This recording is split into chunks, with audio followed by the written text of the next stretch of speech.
और कहाँ हमारे पास पैसे की कमी होने जा रही है, आप हमेशा देखते थे। उसके बाद आपने गारंटियाँ दी हैं।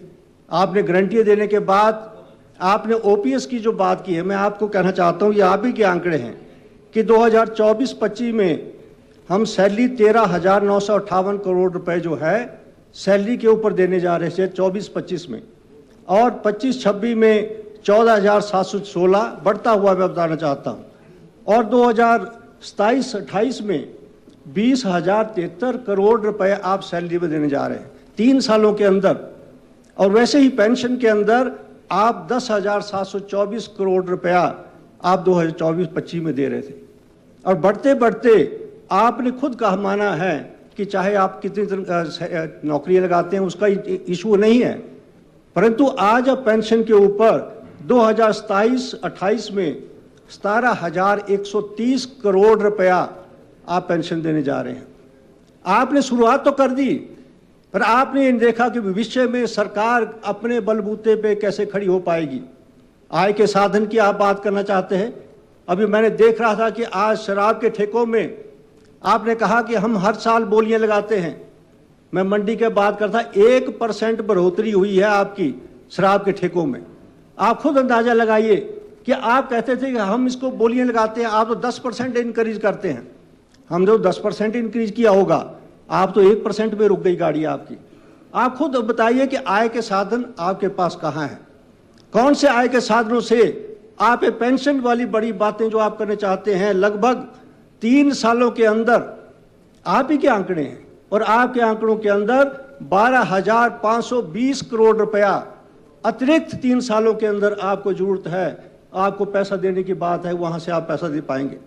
मैं आपसे इसलिए कहना चाहता हूं कि आज यदि आप पिछली सरकार के ऊपर दोष आपने लगाया, आपने कहा कि हमें ऋण अदायगी में पिछली सरकारों के, आपने तो हमारे इंस्टीट्यूशन बंद कर दिए, आपने कहा कि हमारे 1000 इंस्टीट्यूशन आपने खोल दिए।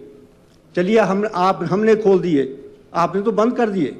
फाइनेंशियली बर्डन आपके ऊपर नहीं पड़ा, इसका मतलब आपके ऊपर फाइनेंशियल बर्डन इसलिए नहीं पड़ा कि आपने इंस्टीट्यूशन नहीं खोले। और पिछली सरकार में मंत्री था मैं ठाकुर जयराम जी के साथ, और उस वक्त भी ये बात उठी कि ये इंस्टीट्यूशन खोले गए हैं, ये जो घोषणाएं हैं ये खोलें कि ना खोलें। मैं बधाई देना चाहता हूं पूर्व मुख्यमंत्री जी को, इनका सरकार कंटिन्यूटी में है, हम इनको खोलना चाहिए। और कॉलेज भी खोले गए, इंस्टीट्यूशन भी खोले गए, आपने बंद कर दिए, आपने बंद किए। और मैं भी एक बात कहना चाहता हूं, आज भी प्रश्न था इस बात का कि जो इंस्टीट्यूशन क्यों खोले जाते हैं। आप भी बहुत कैबिनेट मंत्री है, मैं भी रहा हूं, पूर्व मुख्यमंत्री जी रहे हैं। हम जानते हैं कि जब कैबिनेट में एजेंडा आता है तो अधिकारियों के माध्यम से लिखा जाता है कि ये जस्टिफाई नहीं है, इंस्टीट्यूशन जस्टिफाई नहीं है, पर हम कहते हैं कि मुख्यमंत्री जी की घोषणा है और कैबिनेट में हो जाता है। सभी जानते हैं इस बात को। हम उस इंस्टीट्यूशन को खोल देते हैं क्योंकि मुख्यमंत्री जी की घोषणा है। क्या मुख्यमंत्री ने सोचे घोषणा की कि ये इंस्टीट्यूशन खुलने चाहिए कि नहीं खुलने चाहिए? ये पूर्व में होता रहा। और मुझे याद है कि जब कोटली में कॉलेज खुलने की बात थी, मैं भी बैठा था, मंत्री था उस समय बैठा था, कैबिनेट एजेंडा भी नहीं था, हमारे मुख्यमंत्री थे हमारे वीरभद्र सिंह जी, और कैबिनेट में जब एजेंडा आया तो कॉलेज का आया कि वहाँ परिवालसर कॉलेज का। मैं भी अकड़ गया, मैं कहा 20 किलोमीटर में यदि कॉलेज खुल सकता है रिवालसर में, तो मेरे कोटली में क्यों नहीं खुल सकता। परंतु आज ये बात है कि आज वहाँ पर 72-70 बच्चे हैं वहाँ पर।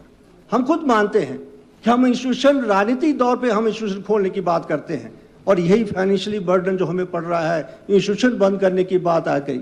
और यही कारण है कि हम आज जो कर रहे हैं कल को इसके बाद में भुगतना पड़ेगा। और यही कारण है कि आज आपने कहा ऋण की बात में, ये आपके आंकड़े जो उसके बारे में चर्चा करना चाहता हूं। आपने 2023-24 को 8,660 करोड़ का ऋण लिया आपने। ये तो आपकी ही सरकार में आपके ही वक्त की बात है, मैं पिछली बात नहीं करना चाहता हूं। और उसके बाद 2024-25 को रिवाइज आपने 9,483 करोड़ का अतिरिक्त ऋण लिया आपने।